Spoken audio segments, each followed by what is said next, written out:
Hello students, हमारा जो chapter चल रहा है माइक्रोब्स हार्मफुल एंड बेनिफिशियल, उसके अंतर्गत अभी तक हम प्रोटोजोन्स पढ़ चुके, बैक्टीरिया पढ़ चुके, वायरस पढ़ चुके। आज हम हमारा नेक्स्ट टॉपिक स्टार्ट करने वाले हैं जिसका नाम है शैवाल मीन्स एल्गी।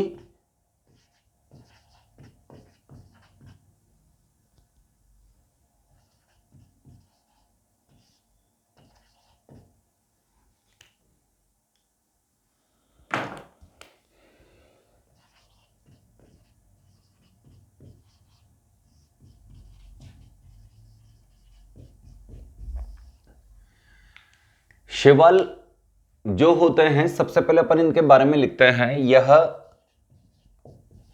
थैलोफाइटा, एक बार मैंने आपको बताया था दुनिया में जितने भी प्लांट्स हैं उनको चार भागों में डिवाइड किया गया है। एक तो thallophyta, then bryophyta, pteridophyta, spermatophyta, और स्पर्मेटोफाइटा को दो भागों में डिवाइड किया, जिम्नोस्पर्म और एंजियोस्पर्म। तो जो शैवाल है उनको किस वर्ग के अंतर्गत रखा गया है? थैलोफाइटा। यह थैलोफाइटा वर्ग के अंतर्गत रखे गए पादप हैं। इसके अलावा जो पंच जगत अवधारणा थी उसके अनुसार इनको किस में रखा गया है? तो पांच जगत में से दो जगत ऐसे हैं जिनके अंतर्गत शैवाल को रखा गया है। लेकिन हम पहले पढ़ते हैं, यह एक कोशिकीय यानी यूनिसेलुलर व बहुकोशिकीय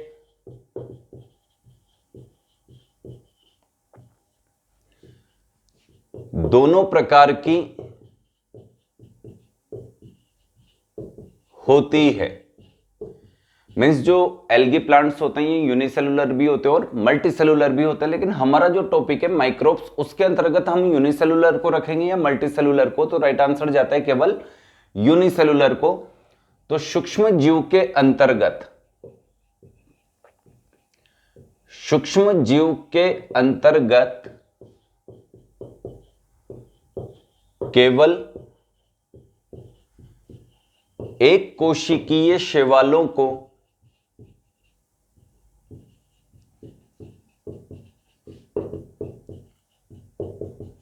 रखा गया है। अब जो एक कोशिकीय शैवाल हैं इनको पंच जगत अवधारणा के अनुसार किस जगत में स्थान दिया गया है वो भी अपन नोट कर लेते हैं। पंच जगत अवधारणा जो किसने दी थी? आर.एच. व्हिटेकर, 5 किंगडम थ्योरी के अनुसार इन एक कोशिकीय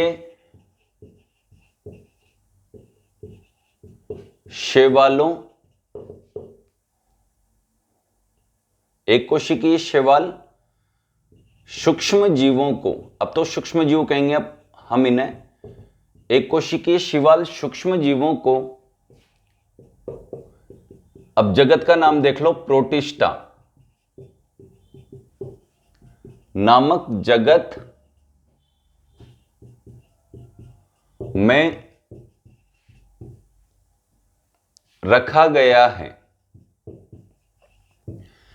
लेकिन हम बात करते हैं कि अगर बहुकोशिकीय शैवाल है तो उनको किसके अंतर्गत रखा गया है, किस जगत में रखा गया है? पांच में से तो उन्हें रखा गया है प्लांटी में, जिसमें सारे प्लांट रखे गए हैं मल्टी सेलुलर। लेकिन जो यूनिसेलुलर एल्गी है इसको किस में रखा गया है? प्रोटिस्टा नामक जगत में। अब अपन बात करते हैं कि जो शैवाल होते हैं ये क्या मानव शरीर को लाभ पहुंचाते हैं, हानि पहुंचाते हैं, दोनों के लिए रिस्पॉन्सिबल होते हैं? तो हम यहां क्या देखते हैं, यह मुख्यतः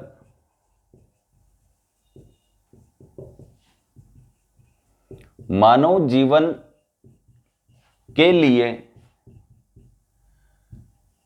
लाभकारी होती है,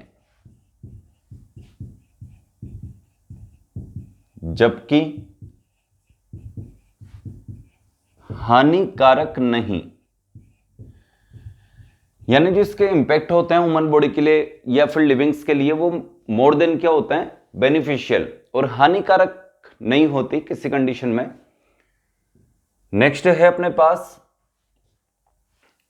शैवालों का अध्ययन करना क्या कहलाता है? शैवाल का अध्ययन यानी स्टडी ऑफ एल्गी, अध्ययन करना। देखो दो चीजें, पहले तो इसके नाम से लिखते हैं अपन, इसे फाइकोलॉजी भी कहते हैं, लेकिन इसका जो नाम है एल्गी वहीं से उठाते हैं, एल्गोलॉजी।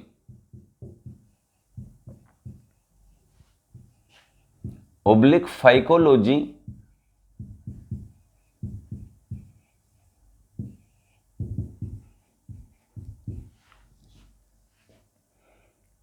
कहलाता है।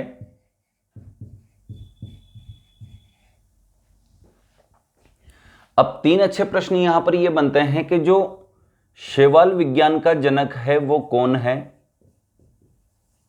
शैवाल विज्ञान यानी एल्गोलॉजी, ये केवल एक बार लिखूंगा मैं, ओब्लिक फाइकोलॉजी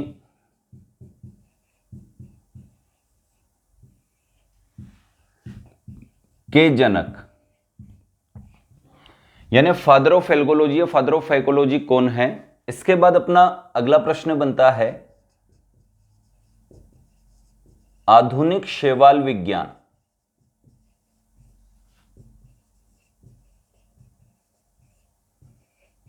के जनक कौन है, ये सेकंड क्वेश्चन हुआ अपना। इसके बाद एक और अच्छा प्रश्न बनता है भारतीय शैवाल विज्ञान के जनक कौन है। तो यहां पर जो प्रश्न है अपने पास, तीन अच्छे प्रश्न है कि शैवाल विज्ञान का जनक कौन है, तो यहां पर राइट आंसर जाता है F E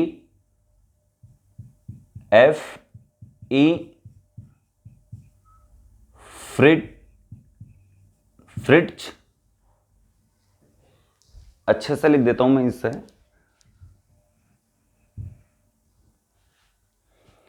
F E Fritsch. Then आधुनिक शैवाल विज्ञान के जो जनक हैं उनका नाम है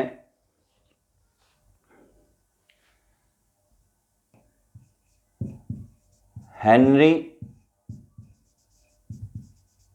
विलियम हार्वे। और फाइनली जो इंडियन एल्गोलॉजी है उसके फादर कौन है, तो यहां पर अपना आंसर जाता है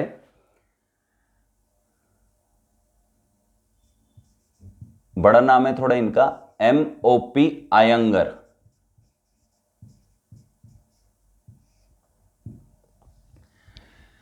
अब तीन अच्छे प्रश्न बनते हैं कि शैवाल विज्ञान जो एल्गोलॉजी है, फाइकोलॉजी है, इसके फादर कौन है, F E Fritsch. Then modern जो एल्गोलॉजी है, मॉडर्न जो फाइकोलॉजी, इसके फादर कौन है, हेनरी विलियम हार्वे। और जो शैवाल विज्ञान, भारतीय शैवाल विज्ञान, अगर इंडियन एल्गोलॉजी है, इंडियन फाइकोलॉजी के फादर पूछ ले तो अपने को टिक करना है MOP आयंगर। तो फाइनली अपने पास इतना मैटर हुआ। और हमने एक बात अच्छे से पढ़ी है कि जो शैवाल होते हैं ये मानव जीवन के लिए क्या हो सकते हैं, लाभकारी, लेकिन हानिकारक नहीं होते हैं। तो अपन यहां पे केवल क्या पढ़ने वाले हैं कि शैवालों से होने वाले लाभ कौन कौन से हैं। तो अपना जो नेक्स्ट टॉपिक लिखेंगे अपन वो यही होगा, शैवाल तथा इनसे होने वाले लाभ।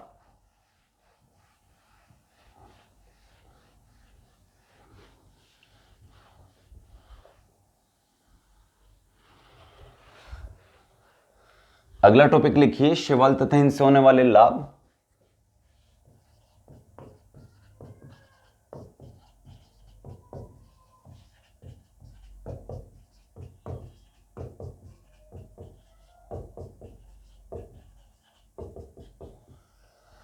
अच्छा, यहां पर अपन ने एक बात लिखी है कि सूक्ष्म जीव के अंतर्गत केवल एक कोशिकीय शैवालों को रखा गया है। तो आप यहां पे इनके एग्जाम्पल लिख सकते हो, एक दो एग्जाम्पल जो मैंने आपको पहले भी लिखाए हैं कोशिका नाम के चैप्टर में, जैसे एसिटाबुलेरिया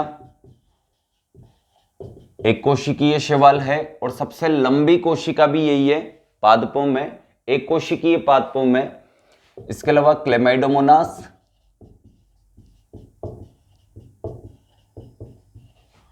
व क्लोरेला,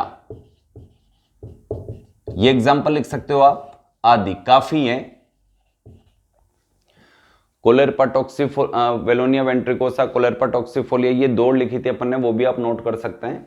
तो एक कोशिकीय जो शैवाल होती है उनको किसके अंतर्गत रखा गया है? सूक्ष्म जीव। और इन एक कोशिकीय शैवाल सूक्ष्म जीवों के एग्जाम्पल कौन कौन से हैं? सिटाबुलेरिया, क्लेमाइडोमोनास और क्लोरेला, ये अच्छे एग्जाम्पल है, आप इन्हें नोट कीजिए।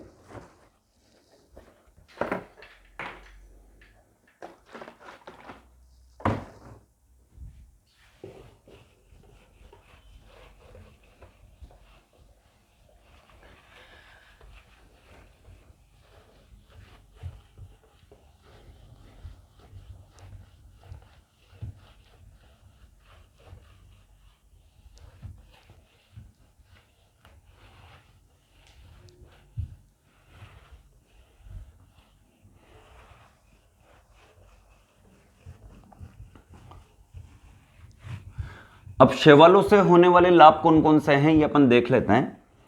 इसमें सबसे पहले अपन देखते हैं कि जो अंतरिक्ष यात्री होते हैं वो अंतरिक्ष में गेहूं, चावल, तेल, घी, शक्कर, पत्ती, इतने सारे आइटम नहीं ले जा सकते खाने पीने के, क्योंकि लिमिट होती है वेट ले जाने की। और अगर ले भी जाएं तो हो सकता है वो ऊपर जाकर सड़ जाए। तो क्या करते हैं ये जो इनका अंतरिक्ष यान होता है, ये उसी के भीतर खेती करते हैं, किसकी? शैवालों की। और शैवाल को ही खाकर अपना जीवन यापन करते हैं जब तक वो अंतरिक्ष स्पेस में रहेंगे।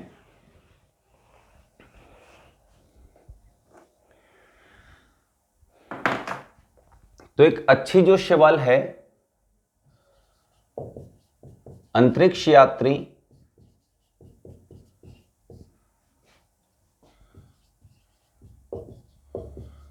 क्लोरेला नामक शैवाल का उपयोग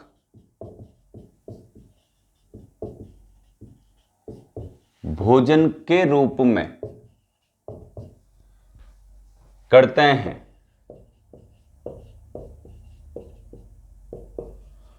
अतः इसे अंतरिक्ष शैवाल यानी स्पेस एल्गी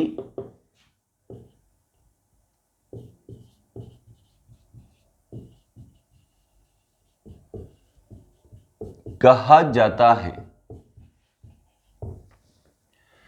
सेकंड पॉइंट है, अपन इसी के लिए ले रहे हैं क्लोरेला को, एक बार फिर नोट कर रहे हैं अपन, क्लोरेला नामक शैवाल से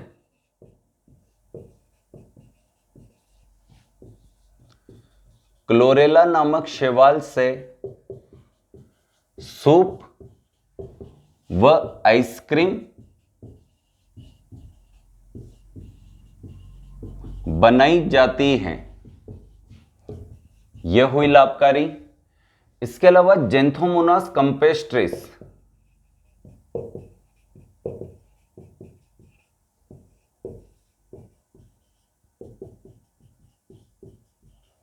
जेंथोमोनास कंप्रेस्ट्रिस नामक शैवाल का उपयोग टूथपेस्ट